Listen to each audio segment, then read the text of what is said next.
Hey, this is Steve Levitt. I get asked all the time by listeners what my favorite episodes of the show are. So with that in mind, I went back and I picked out 10 episodes I really love. And we'll be putting one of those episodes into our feed each month for the next 10 months. It won't crowd out new episodes. Those will still be coming every other week as usual. You'll just see an encore presentation in one of our off weeks. One of my favorite episodes, without a doubt, is the one I did with my two oldest daughters. There was every reason to think it wouldn't be very good. Certainly, the typical conversation I have with my daughters isn't very interesting. But the combination of sitting together in a recording studio, knowing we were going to talk without the distractions of everyday life, and me ahead of time thinking mindfully about what we might talk about, resulted in a conversation that felt very special. For sure, it's the most personal and emotional of the episodes we've done. In addition, at the end of the episode, I also asked my daughters to give an update on what they've been doing with their lives since the episode aired back in 2021. Today's episode is a little different. My two guests today are my oldest daughters, Amanda and Lily.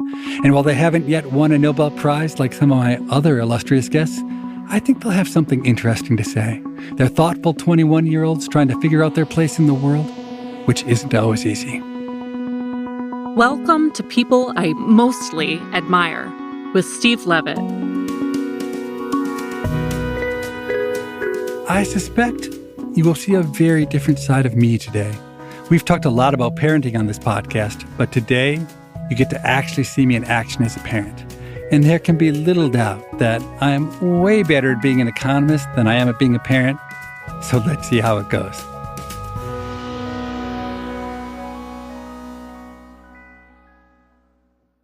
I'm guessing you're not that excited to be here today talking with me, Amanda. Is that true? I'm not feeling that nervous right now, but yeah, I'm not a fan of interviews and being recorded.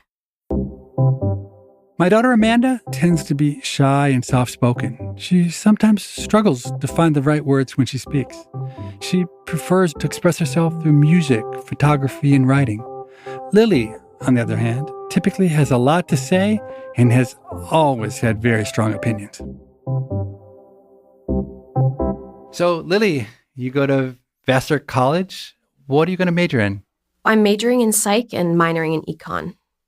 Now, I have to say, it surprises me a little that you're minoring in econ because at least when you were young, you did not seem to be a budding economist. So we were a household where, as you might imagine, since I'm an economist, there were a lot of incentives used, positive and sometimes negative, to try to get people to do things. And all your sisters and brother would jump at incentives. Oh, if you'll clean up your room, we'll go get ice cream. And everyone else would do what normal people do, which is to respond to incentives. And you would be violently opposed. And you would say, I will not be bribed. You cannot bribe me. Amanda and Lily were born 4 months apart. How, you may ask, is that possible? Well, Amanda is adopted from China, and Lily is my biological daughter. Despite having very different personalities, they've always gotten along well with one another. Now, I know, as a parent, you are never, ever supposed to say this, but the truth is that when the two girls were little, my bond with Amanda, my adopted daughter, was actually much stronger. So Amanda, let's go back to the beginning. So you were adopted from China, and you know the story, but I'll tell it again for everybody else. The rules are of the Chinese government that when you get adopted, a parent has to go over to China and spend 2 weeks with you. And for complicated reasons, it ended up being me who went to go pick you up. And I have to say, I've never dreaded anything in my entire life as much as I dreaded those 2 weeks. I was working so hard, and the thought that I would just put everything aside and have to go take care of this child, this stranger for 2 weeks, it just felt like it would be awful. And the craziest thing happened. You were 9 months old, and you had never had a mother, and I had never been a mother. A mother is the front line, and the father's in the background and picks up around the edges. And we had the most amazing 2 weeks. I didn't have a schedule or anything. I just strapped you on my body, and we would just play or do whatever. And then you would fall asleep after a while. And then I would just put a pillow down on the ground next to you, and I would lie next to you. And when you woke up, you'd be staring at me. And we developed this incredible bond. And even 2 or 3 days after I had met you, your caretakers came back to see how you were doing. These were people who had taken care of you for 9 months. And you already had just decided that I was the mom, and you had nothing to do with them. You wouldn't even acknowledge their existence. In a crazy way, it turned out to be the 2 happiest weeks of my entire life. And by the time it was over, I had never bonded with a human being the way I had bonded with you. It sounds impossible that an entire lifetime of loving and knowing people, I had never really loved until I met you, this helpless little baby. For years after you had been with us in the US, you used to say to people, my sister Lily came out of mommy's belly and I came out of daddy's belly. And that's kind of true. That's how we lived. But how do you feel about adoption in general? How does it affect your life? Strangely, it doesn't affect my life that much because I'm so close with everyone in the family that I just forget. Uh-huh. I only remember when I'm in public and we'll be sitting at a restaurant or we'll be in line at the grocery store and people will think that we're not together. But that's pretty much the only time when I'm really consciously reminded of it. I remember when we went back to China when you were maybe 10 and we went to your orphanage and to your hometown. And after a day of being shown around, the guide turned to you and said, how does it feel to be home? I remember you telling me the story and you said that I said, this isn't my home. Yeah, you looked around completely incredulous. This is not my home. This is just where I was born. And it was really interesting, which was the opposite of your younger sister, Sophie, who was also adopted, who really latched on to her Chinese experience. You studied Chinese, but it seems like you want nothing to do with the Chinese language. Is that fair to say? Yeah, I don't know exactly where it comes from. I don't think that there was a specific experience or person that influenced my view of Chinese culture, but I still now don't want to associate myself with any part of it. Mm-hmm. It's strange because I feel much more connected to Germany, which is where my stepmom was from. I have a much stronger interest in learning the German language and living there for a year than I would consider going to China.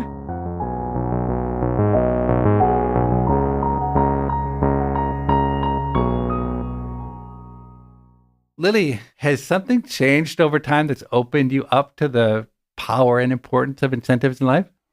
I think me minoring in econ is a reflection on how I've changed my outlook on incentives, because really my biggest incentive in life is other people's approval and feeling smart and feeling capable. So any opportunity that I had in my life to impress you, that was a huge incentive. When I realized that majoring in psych probably wasn't hugely impressive to you, I was like, let's do something else. Wait, I didn't know you wanted to impress me. I didn't think you have any interest in impressing me. No, absolutely. I do want to impress you. Okay, so let me just say, if that's the reason you're doing econ, you should please stop, because I do not. First of all, it doesn't impress me. Second, I don't need to be impressed by you. So that's a terrible reason. That is literally. It probably is a terrible reason, but it is the truth. Wow, that is the worst reason I've ever heard for majoring econ. I have to say, I'm not majoring. I've heard some pretty bad I'm ones. not majoring. Okay, minoring. Well, no. So it started as probably a way to impress you, but I actually genuinely did become interested in it. I also found that when I took an advanced econ course in my senior year of high school, and I was sitting right next to Amanda the whole time, it became very clear to me that I had some sort of analytical ability that she didn't have and that most people in the class didn't have. And so I would be speaking to my teacher and I would argue with him about basically everything he said. At every single turn, I would bicker. And I would say, is that actually true? Let's look at the facts. And I'm sure everyone in the class was fed up with me, but I was having the time of my life, just constantly arguing. And I think that econ and psych, especially combined, really gives me an avenue to bicker with people and get to the root of problems. Psych, you can't really do that. People are really sensitive in psych. Economists have no sort of empathy, no morality whatsoever. So I think combining the two, that could get me into behavioral econ, which is what is really interesting to me. So yeah, it started definitely as a way to impress you, but when I realized that I might have some sort of aptitude for it, instantly that was like, maybe I could impress people like this. Let's see if I'm any good.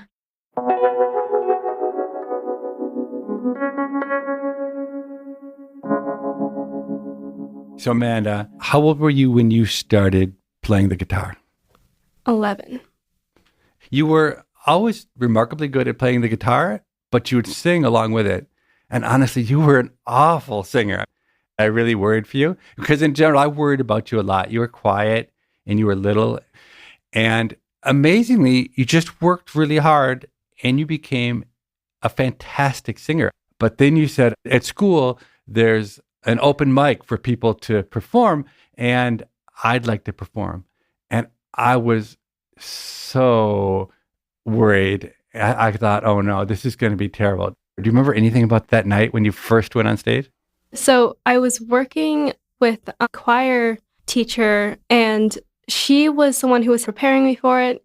The show was just about to start, and she said, "You're up now." And I assumed that I was going last or that I was going later on, and I had no time to prepare or time to stress about performing. It was instant panic for half a second, and then I just went.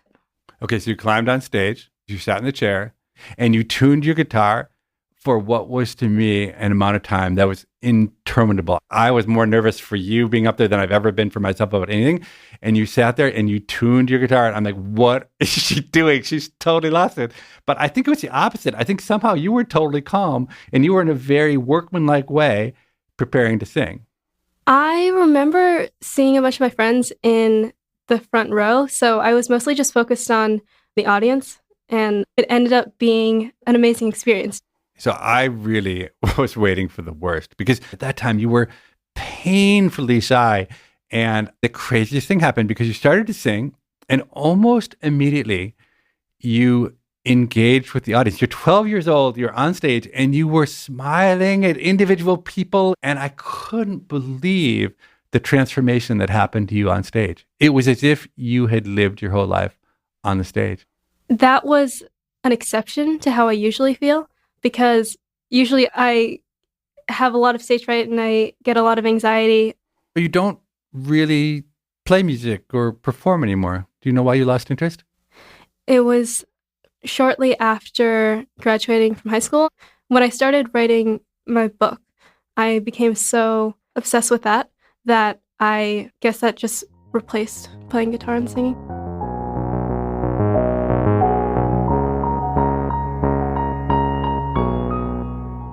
So, Lily, since incentives didn't work on you, I worried about what would happen. But it turned out that it didn't really matter. And there's a story I still remember so vividly. It must have been midnight, and you couldn't have been any older than 11 or 12 years old. And I still saw a light on, and I came into your room, and you were completely bleary-eyed. And I said, Lily, what are you doing? It's after midnight. And you said, I'm doing my Chinese homework. And I said, Lily, you're in 6th grade. No one cares about your homework. No one cares about Chinese. You need to sleep. And you said, Dad, there's nothing more important than Chinese homework. I have to do my homework. And I'm like, okay, whatever. And it was really interesting because at that time, we were actually running something we called a parent academy. And what we were doing with some other professors is we were bringing in parents of kids who were in nursery school, and we were trying to teach them how to be parents. And our whole curriculum was around how to teach kids math or how to teach kids to read, and actually to make the parent like a teacher. And I realized that something crazy had happened with you, is that you had internalized the idea that there was nothing more important than homework. And having internalized that idea, I literally never had to try to incentivize you or badger you or ask after you in your entire life. And it was an epiphany for me. And I actually went to our people who did the curriculum and I said, wait a second, I want to totally rethink our curriculum for the Parent Academy. And we moved our focus away from teaching the specifics of what's the best way to teach kids how to add to creating a mentality where parents simply try to convey to their children the importance of learning. Wow, I had no idea about that. You definitely instilled a love of learning somehow. And I think I have been a hard worker, but I'm only a hard worker up into the point of achieving good results. Like in high school, I was dancing like 30 hours a week, would have 10 plus hours after that where I just put in extra work. So I didn't have much time for homework. If I was good in that class, if I had some sort of natural talent, I wouldn't work particularly hard. So either you instilled the value of hard work and learning, or you instilled the value of success, whichever one led to the same result. I never consciously tried to do that, but I'm so happy that it got through some other way, because I think it's not natural for people to be internally driven to get things done. I don't want to give you all the credit, though. The high school that we went to, we went to the University of Chicago Laboratory Schools. We were there like our whole life. And that was just, looking back on it, that was just a crazy place. Every child there was a child of a professor or some sort of intellect. So we were surrounded by really smart, curious kids. If you weren't smart and curious, you were left behind. So that was a huge incentive in and of itself to work and to think. Both girls graduated from high school, and as we talked about, Lily went on to Vassar. But despite being a straight A student, Amanda decided she didn't want to go to college. And I don't mean she opted for a gap year. I mean, she decided she was not interested in college ever. I can't say that would have been my preferred path for her, but one thing I've learned is that when Amanda makes up her mind, she really makes up her mind. So Amanda, we've talked about your social anxiety, and one of the causes of social anxiety is that you care how other people think about you. And yet here you are, you have a graduating class of 160 kids. You are literally the only kid who's not going to college. Wasn't that anxiety provoking? Or where do you get the confidence to be willing to do that? Strangely, I was very proud of it. The last week of school was Spirit Week, and one of the days we had to wear our college t-shirts. And I had created my own t-shirt with a quote on it or something. I remember there were a few teachers who would come up to me and said, "Are you okay?" And I was like, yeah, never better. I had no idea why they looked down on me or pitied me, but I never remember feeling any sort of shame for it. You knew you didn't want to go to college, and you've ended up spending an amazing amount of time writing a book. The book is titled, Can I Ask You a Question? It's for anyone with social anxiety or anyone who is very introverted and has a difficult time getting to know other people. It's a book composed of 149 questions designed to deepen new and existing relationships. I wrote it for anyone who sits at their dinner table and doesn't say a single word to the rest of their family, the people that they care the most about. I wrote it for people who want to get to know someone but don't know exactly how, or they're trying to talk to their crush and they get really nervous and they don't know what to say and they want to get to know them in a more interesting way. Introverts don't like small talk, and I'd always found it pretty difficult to connect with people or to move past the more surface level conversations. And having this book of questions gave me a gateway or like an excuse into asking the things that I wanted to talk about. So I have to admit that when you started working on this book, I was pretty skeptical. But the thing that happened was over dinner, a couple times we just said, "Hey, Amanda, give us a question out of your book." And it would engage the dinner table for 20 or 30 minutes and everyone would be involved, even your younger sister, Sophie, who never says anything at the dinner table. And I really was a convert because I think the questions you come up with are powerful. What it really is about is interesting conversations. Do you think my name suits me? If so, why? If not, what name could I pull off? If your life were a story, what would be the biggest plot twist? When you were young, did you imagine you would be where you are today? Share one prediction that came true and one that was way off. Tell me about a time you felt invincible. What is a lesson in your life that keeps repeating itself?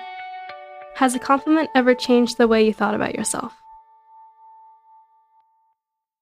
Growing up, I always had very low self-esteem. If you had asked me at the age of 10, at the age of 15, what's something that I would never want to change about myself, or what's something that I've always liked about myself, I don't think I would be able to give you an answer. Pretty much everything good that I think about myself now, the perception of myself that is positive, I've only gotten from other people. So when I was at the Writer's Center, the teacher said something like, "I've seen dozens of papers about this topic, but there was something about the paper that stood out to him," and he said, "You're a thinker," which I'd never really thought of myself as smart before. But you got straight A's in high school. How do you think you could carry around so much negative self-perception in stark contrast to the facts, which is that you did well at school. I did well at working hard and completing homework, but compared to everyone else, I definitely felt like one of the dumbest people there. Everyone else was they were much more eloquent in speech when they were giving presentations, much more confident, and just socially as well.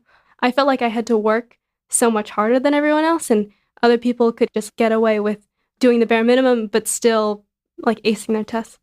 Let's hear another example of a question from the book. What is something so far out of your comfort zone you wouldn't even consider trying it? Oh, God, scuba diving.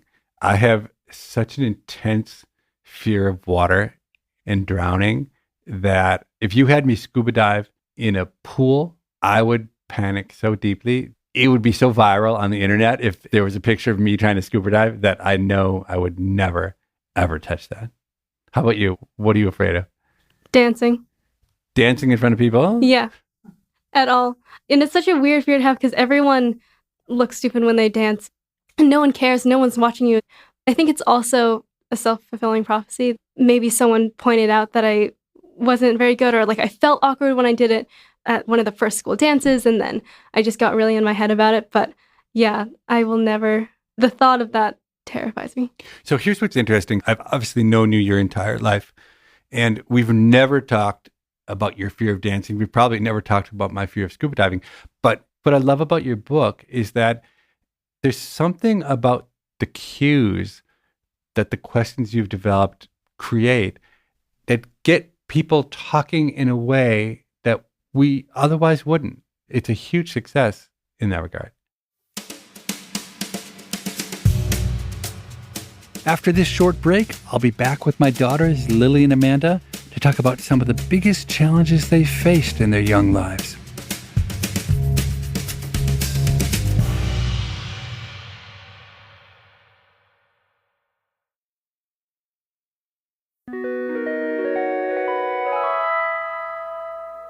So the tone of this conversation so far has been pretty light, but there's also something really serious I want to talk about.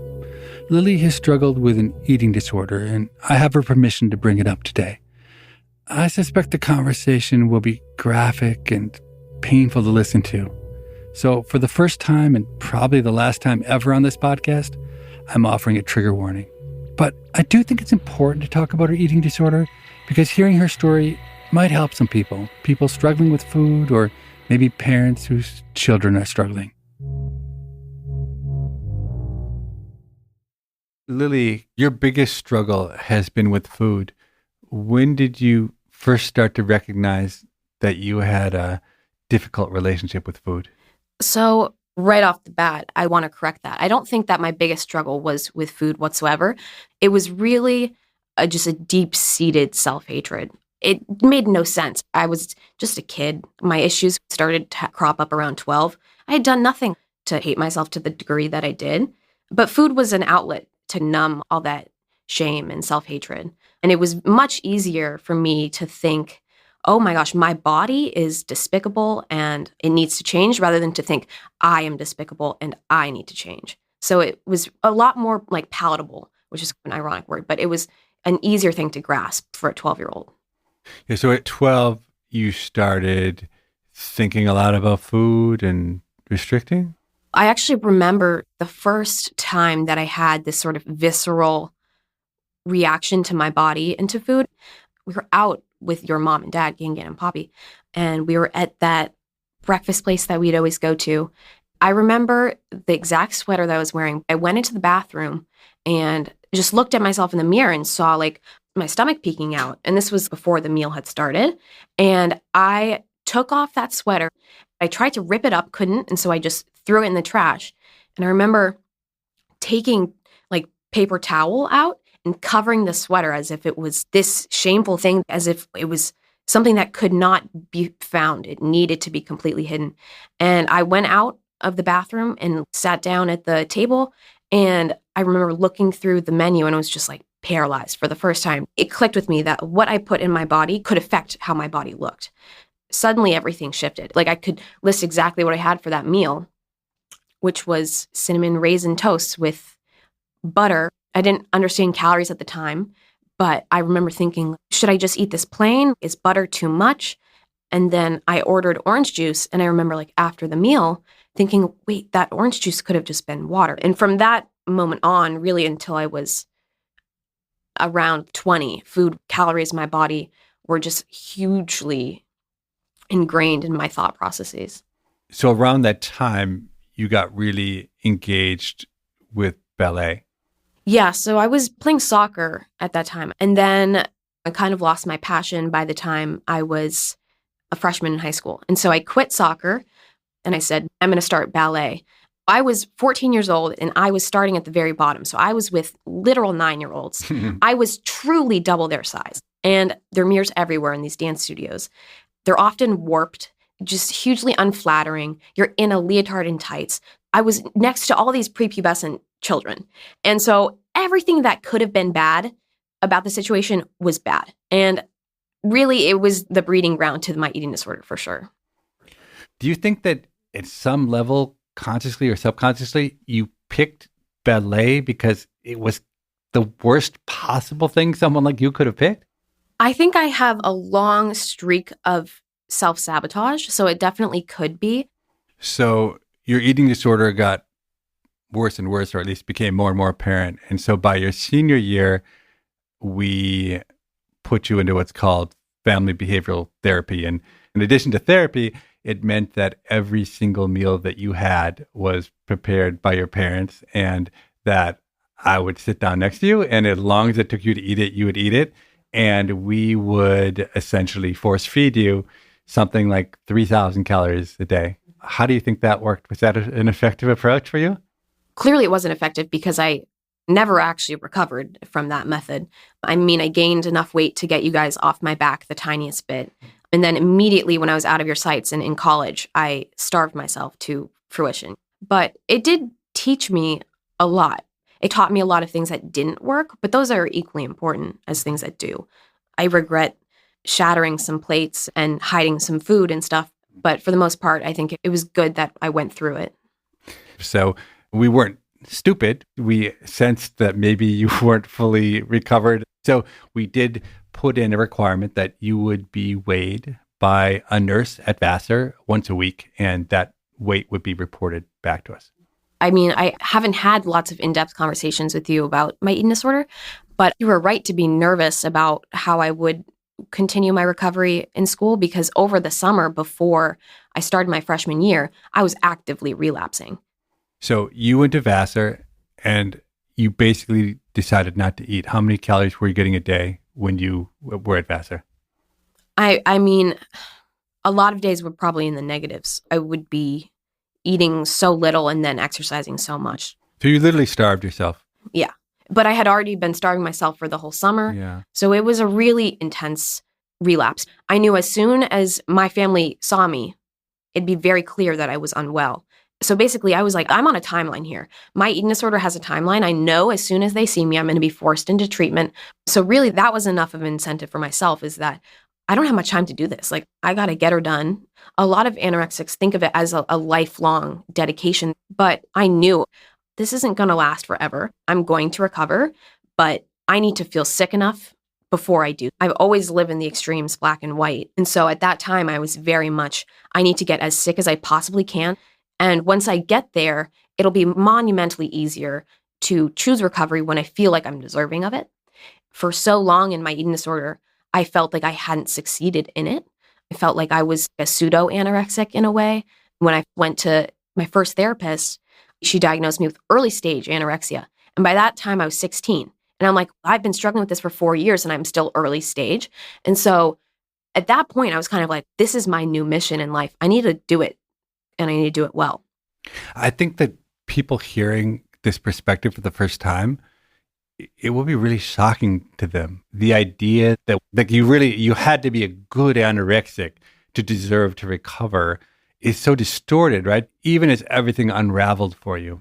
So eventually your blood pressure got so low and you were like barely functional, and the nurse got wise finally to it, and we were told you were being sent home.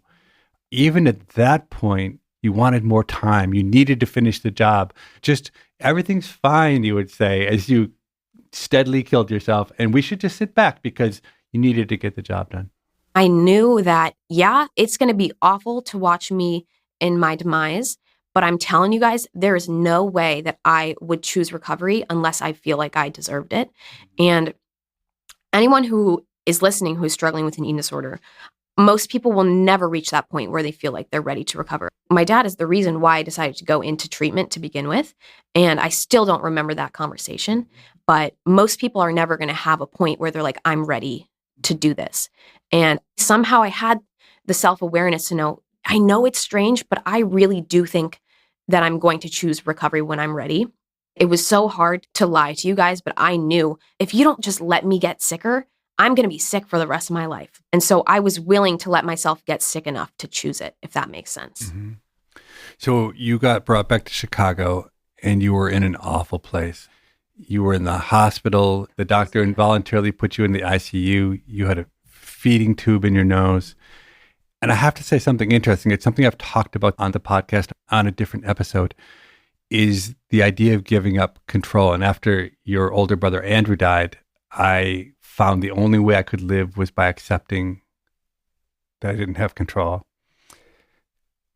And with you, you were an adult, for starters. We couldn't make you do anything. And I just accepted that it was your choice to live or to die. And you were seemingly choosing death. So we ended up having this conversation, and I know your memory is fuzzy and mine is fuzzy. Fuzzy doesn't even cover it. It was completely blank. That whole time, my memory is blurred. Yeah. But especially from that one conversation that actually did it and made me decide to go to treatment, I have zero recollection of it. So it was early December, and you were in the ICU. You had a feeding tube in your nose. And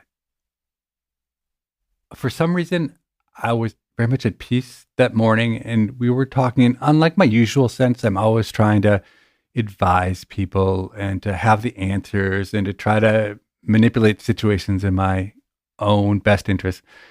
Whatever reason, I just went in that morning and I was able to just listen, and we talked. And one of the things that was on the table was going to an inpatient center in Denver. And I asked you, did you think you wanted to do that? Okay, I knew the answer was no. I mean, it was clear you were not ready. And you said, I think I will go, but only after the holidays. I want to be home for Christmas. I want to be with the family. And I just listened to what you said, and I knew what the truth was. And without thinking about it, I just said it. I said, Lily, you don't care about anybody else. You don't want to be home for the holidays. You don't care about Christmas. That's the last thing you want to be, is with the family. Presents? Family meals? That sounds awful, doesn't it? And then there was this long silence. And completely inexplicably, you said, yeah, you're right. I don't care about any of that. I think I need to go to treatment. I'd totally forgotten that. And I walked out of there, and we told the doctor, we started making the arrangements. And I just started sobbing, like in the cafeteria of the hospital. It's like one of the most intense emotional experiences. And it's nice that your memory gives me credit for that. But I didn't do anything, actually. All I did was just listen, and somehow you heard yourself talking and you're able to do it. So the preparations were made to whisk you off to Denver as quickly as possible before you came back to your senses. And I have to give your mom a whole lot of credit, because she and I have a very different emotional makeup. She just looked at the situation and she said to me, I don't know what you did, but I am not going to say a word until Lily is institutionalized in Denver. I give her so much credit. She's just receded in the background. And I think you and I haven't been that close our whole lives. But for one day, it was just you and me, and wheeling you through the airport in a wheelchair because you're too weak to do it. And the airplane just sitting next to you. And it was funny because your mom was sending me texts like, you have to make Lily eat. You need to make her eat. And I'm just thinking, she hasn't eaten in 3 months. So one more day is not going to matter. All we're going to do is get Lily to Denver, and we're just going to hope for the best. And boy, you've done a lot of hard work in the ensuing years. And somehow or another, you chose life. You managed to beat this thing. Yeah.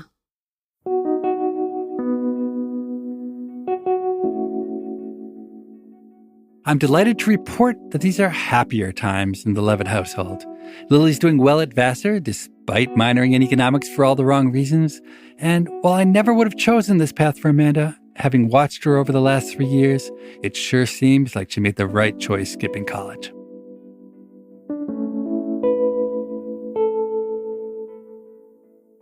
So Amanda, to your credit, you have worked incredibly hard, not just to write a book, but to self-publish it, to work with companies in China, to have the book printed and delivered, doing all the marketing. Do you feel like this has been an education in and of itself? Definitely. And I learned that I don't identify as much as an author as I do an entrepreneur.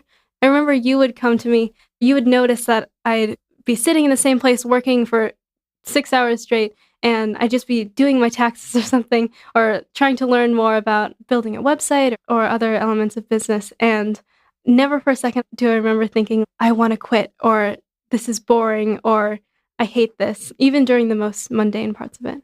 It turns out it's not that easy to sell books. You've discovered that, right? I think with this book, it's a little bit different just because it's not the type of book that you just sit down and read. It's something that people who never read would enjoy. And I'm not marketing it 24/7. I've been experimenting with lots of different forms of marketing. The times when I have tried to sell it, it's done well. So I think that's given me hope.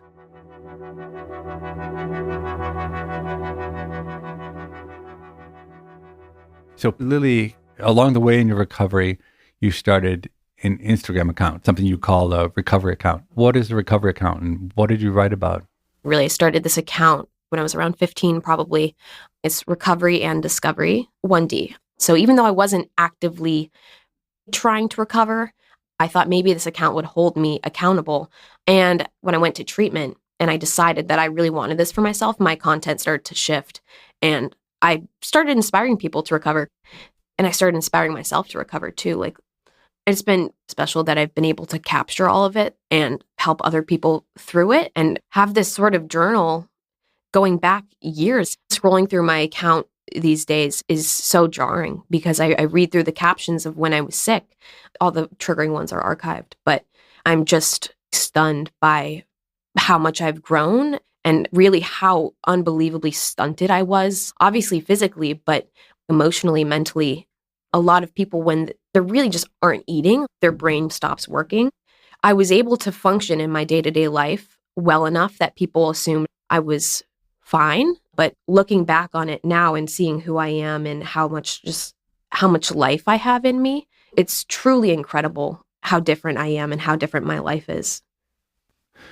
Do you have advice for parents who are starting to see that their teen is maybe spiraling out of control? What should parents do? I think the most important thing is to talk to them. What was so helpful about the conversation that got me to go to treatment was that you were listening to me and really hear what I was saying.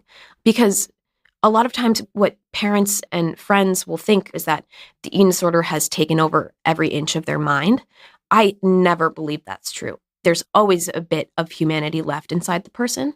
So you just need to speak to that part of them because that's how they'll hear you and listen to what they're saying and why they're doing what they're doing. Because there almost always is a reason. It is a need that it is fulfilling. So when you figure out what that need is within your child or within your friend, you can try and see if there are other ways to fulfill that need, because often there are.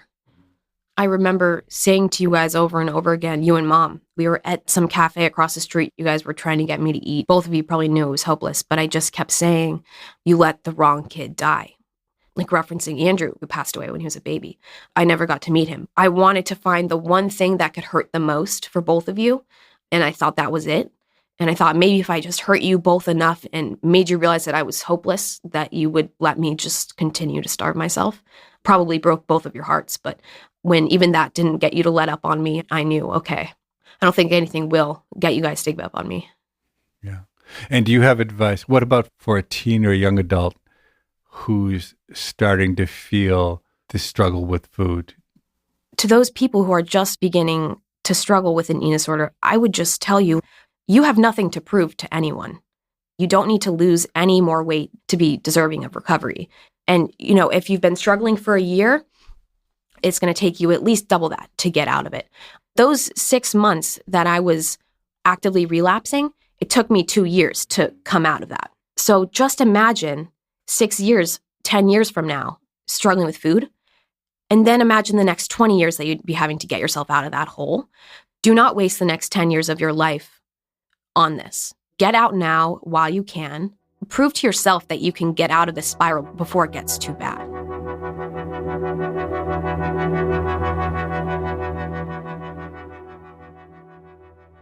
Amanda, what was I like as a dad? You would ask us very interesting questions, just very thought-provoking questions as like a 7-year-old or an 8-year-old. I don't remember that much. I think just because you were working so much and golfing a lot that you weren't around a lot. And so I have an unusual chance to be a dad a second time around because I got remarried and I have 2 little girls. Do you have any advice for me about how to do a better job than I did the first time around? I think you are doing a much better job than you were the first time around. And you're taking care of them. Like you have the whole night shift and everything. You're a lot more present and active in their lives. I think you're doing a pretty good job. Thank you, Amanda. Well, Amanda says I'm doing a better job at parenting this time around. I wonder whether my daughter Anna would actually agree with that.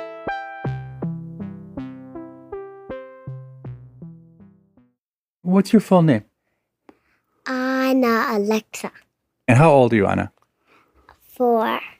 So, Anna, am I a good daddy? Yeah. And what makes me a good daddy? When I cry, you make everything better. Oh, that's so nice. How do I make it better? It's a Band-Aid.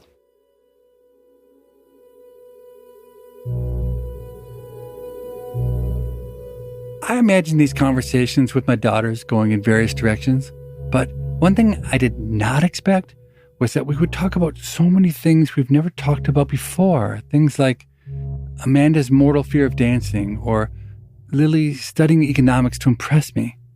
It's kind of sad that it took a taped podcast to have a real conversation.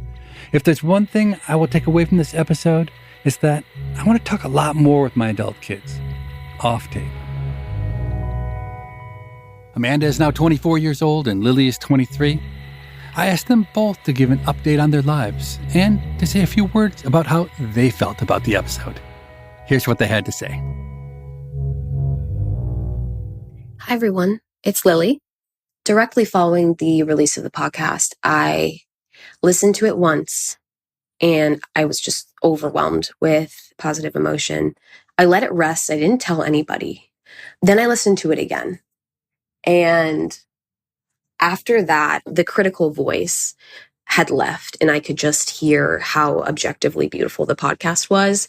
And that's when I started talking about it to people. And I really let myself feel proud and grateful for the experience rather than being filled with fear about how the public would respond. I'm still to this day so grateful to have record of this really beautiful conversation that I had with my dad. As my dad gets older, there are fewer and fewer opportunities for those types of conversations. To have that is so special. And besides that, just a more general update on my life, things have been really good, honestly. I graduated college. I had a bit of a depressive, burnt out phase following that, just as so many kids do. I was able to secure a job, which I really, really love. I'm actually working with kids on the autism spectrum. I feel like I get to play all day. I've decided to go back to school to continue to grow in that field. I got an apartment. I filed taxes for the first time. I've just been doing a lot of growing up. So I actually haven't listened to it yet because of social anxiety. I'd be too self-critical both of the content and hearing the sound of my own voice is like nails on a chalkboard. Agreeing to participate was the challenge I signed up for. The next will be to listen back one day. Since the podcast aired, I've moved to New York where I work part-time as an office manager. And I had been selling furniture on the side, but have since taken a break to focus more attention on overcoming social anxiety.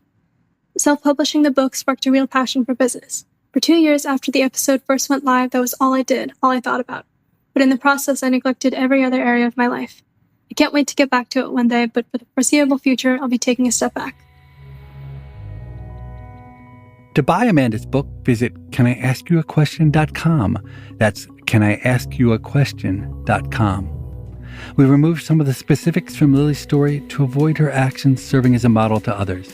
If you or someone you know is struggling with an eating disorder, the National Eating Disorders Association can provide support, resources, and treatment options. The number for their helpline is 1-800-931-2237. Thanks so much for listening. So next week, we'll have a brand new episode featuring Caroline Paul. She's lived a fascinating life as a firefighter, an adventurer, a writer, and she spent the last few years studying an incredibly important topic, how one can make the most of growing old. I will admit that when I came into this book, that I had a definition of adventure that was high octane, and that I'd often done things that almost killed me and thought that that was kind of part of adventure. But there's things in this book that do not look high octane at all, because I understood how important it was for people just to get outside. As always, thanks for listening, and we'll see you back soon. People I Mostly Admire is part of the Freakonomics Radio Network, which also includes Freakonomics Radio, No Stupid Questions, and The Economics of Everyday Things. All our shows are produced by Stitcher and Renbud Radio. This episode was produced by Morgan Levy and mixed by Jasmine Klinger. Our theme music was composed by Luis Guerra. We can be reached at pima@freakonomics.com.